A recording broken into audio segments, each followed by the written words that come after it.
Hi hello అందరికీ నమస్తే. మీ రమా ప్రవీణ్. మనం ఆంధ్ర స్టైల్ సింప్లీ దిబ్బ రొట్టె ప్రిపేర్ చేసుకుందామండి. దాంట్లోకి నేను మినపరుబ్బు తీసుకున్నానండి, కొంచెం సాల్ట్ వేసుకున్నాను. సాల్ట్ వేసుకొని నేను ఇప్పుడు కొంచెం జీలకర్ర, అల్లం కచ్చాపచ్చా దంచుకొని పెట్టుకున్నానండి. అలాగైతేనే బాగుంటుందండి. మిర్చి కూడా కోసుకొని పెట్టుకున్నాను. ఇవి అంతా అందులో వేసుకొని ముద్దలోని బాగా కలుపుకోవాలండి.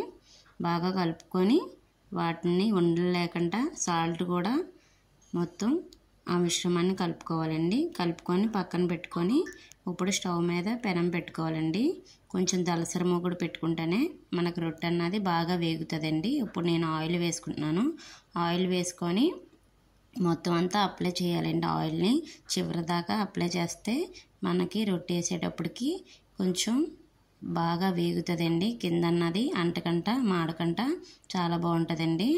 ఇప్పుడు నేను మొత్తం అంతా చూడండి ఎలా అప్లై చేస్తున్నాను. అప్లై అయిన తర్వాత ఇప్పుడు దాంట్లోకి ఈ మిశ్రమాన్ని అంతా అందులోకి వేసుకోవాలండి. ఈ రుబ్బంతా అందులోకి వేసుకొని మనం రొట్టెలాగా మొత్తం అంతా వేసుకున్నానండి. నేను వేసుకొని ఆ రొట్టె అంతా బాగా వేగాలండి. ఆయిల్ చూడండి ఎలా తేలిందో. ఆయిల్ ఎక్కువ పడుతుందండి రొట్టెకి. ఆయిల్ ఉంటేనే టేస్ట్ బాగుంటుంది. ఆయిల్ వేసుకొని స్లో మీడియంలో పెట్టుకొని ఇప్పుడు మనం మూత పెట్టుకోవాలండి. మూత పెట్టుకొని ఒక 10 మినిట్స్ ఉడకనివ్వాలి. ఉడికిన తర్వాత మనకి కింద బాగా వేగుతుందండి. కింద మూకుడికి అంటకంట వేగితేనే బాగుంటుందండి. అదిగోండి చూడండి ఎంత బాగా వేగిందో. ఇప్పుడు మనం అట్ల పెనం పెట్టుకొని చూడండి చూసుకుందాం ఎంత చక్కగా వస్తుందో. అసలు మూకుడికి అంటకంటనా బాగా వచ్చింది కదండి. వచ్చిన తర్వాత దీన్ని ఇప్పుడు తిరిగేసుకోవాలండి. కొంచెం జాగ్రత్తగా తిరిగేసుకోవాలి, ఎందుకంటే విరగకూడదు. అదిగోండి ఎంత చక్కగా తిరిగేసుకున్నాం.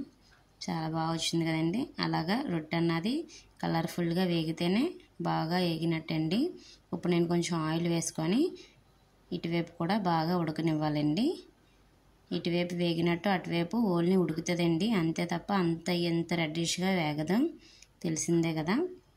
ఇదిగోండి రెసిపీ అయితే పూర్తి అయిపోయింది, బాగా వేగిపోయిందండి. ఇప్పుడు మనం చాకు పెట్టుకొని చూసుకుందాం. చాకు పెట్టుకొని చూసుకుంటే అసలు అంటలేదండి, అంటే లోనంతా ఉడికిపోయినట్టు బాగా వేగిందండి. నా రెసిపీ అయితే పూర్తి అయిపోయింది. మీకు కానీ నా రెసిపీ నచ్చితే లైక్ చేయండి, షేర్ చేయండి, సబ్స్క్రైబ్ చేయండి ఫ్రెండ్స్. నేను దీంతో పాటు ఆనియన్ చట్నీ చేశాను.